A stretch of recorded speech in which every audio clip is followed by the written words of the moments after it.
The question is 50 divided by 5, and inside the brackets, 5 minus 5 divided by 5. So first, let's definitely do it step by step. 50 divided by 5 is 10.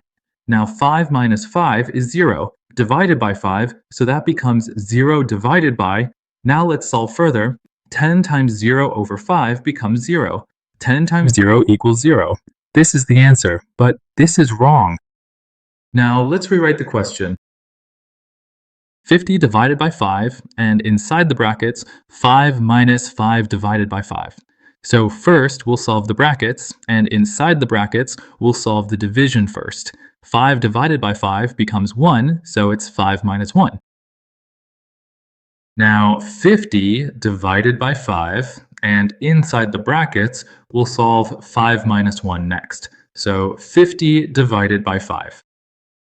5 minus 1 is 4. 50 divided by 5 times 4. Now, first we'll check from left to right, so the first priority goes to division, the second priority goes to multiplication. So 50 divided by 5 times 4. 50 divided by 5 is 10, 10 times 4 is 40. This is the right answer.